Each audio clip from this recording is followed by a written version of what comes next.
Recuerdo cuando San Juan Pablo II falleció, que personas llegaron a las iglesias llorando y llorando, desahogándose por la tristeza que experimentaron en ese momento. Porque San Juan Pablo era el Papa que visitó a casi todo el mundo.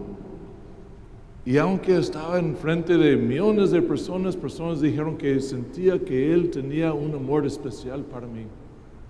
Y cantamos la canción Amigo y lloramos todavía más. Y después pasamos tiempo pidiendo al Espíritu Santo a guiar a los cardenales para que el siguiente Papa será lo que el Señor quisiera poner a guiar a nosotros. Y pasando los días, escuchamos que era el cardenal Ratzinger. Y él era muy diferente.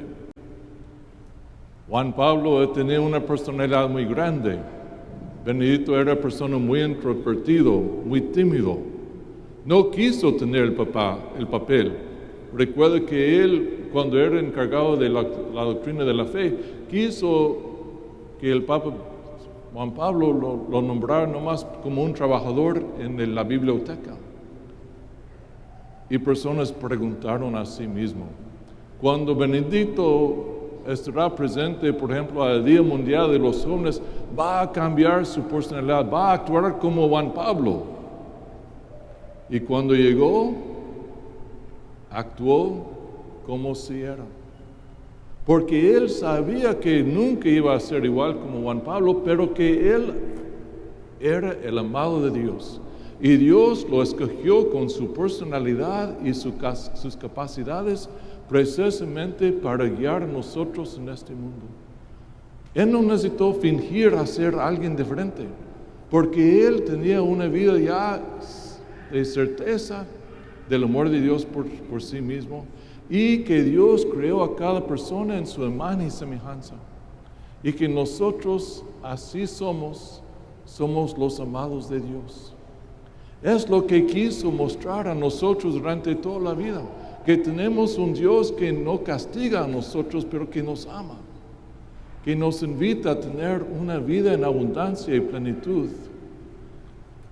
Escribió varias veces de la importancia de reconocer que nuestro Dios es un Dios de amor, que nos ama, hasta el punto que Jesús nació de la Santísima Virgen y Él mismo murió en la cruz para dar a nosotros la vida eterna, para darnos el perdón de nuestros pecados.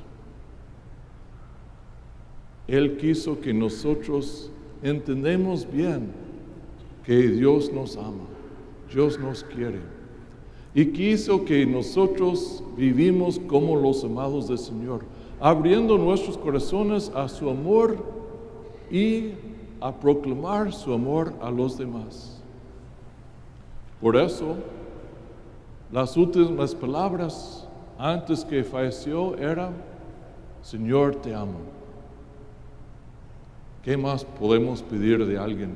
Que después de una vida del servicio al Señor, que sus últimas palabras sean, Señor, te amo.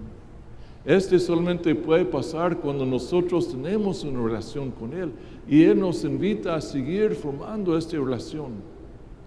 Les invito a leer sus libros, como dijo el Monseñor Van, de Jesús de Nazaret, para poder encontrar este amor de Dios, el amor de Dios manifestado en Jesucristo, y que quiere que nosotros seguimos proclamando este amor, como somos, a todo el mundo. To be able to, in your last very moments of consciousness, to simply say, Lord, I love you. That doesn't come about unless a person has been living a life in love of the Lord for the whole of their lives, or for at least a good part of their lives. So it would be no surprise that that's what Pope Benedict said before he died. Lord, I love you. And in fact, his whole life was rooted in the fact that he was the beloved of God. And because he was in this relationship of love with the Lord, what did he want to do? Share to the entire world how much their lives could be better if they too were in this loving relationship with the Lord. Because when we love somebody, we want everybody that we know to fall in love with them, to like them, to appreciate them. And so his ministry was to help each of us, no matter what our state of life, to fall in love with the person of Jesus Christ, to surrender ourselves to him. And he even had ready the response that many would have. If I give my life to Christ, if I surrender to Christ like Jesus surrenders himself on the cross in the gospel today, then my life will be boring. I won't experience freedom and joy and beauty. I'll be stuck in a church all day, bored out of my mind. And his response was, no. When we give ourselves to the Lord, what happens? We experience true freedom. We're capable of seeing true beauty. We're capable of being in true, authentic relationships. And he said that when we give our life to Christ, we lose nothing and we gain everything. Because we gain the hope that comes from living as the beloved of God.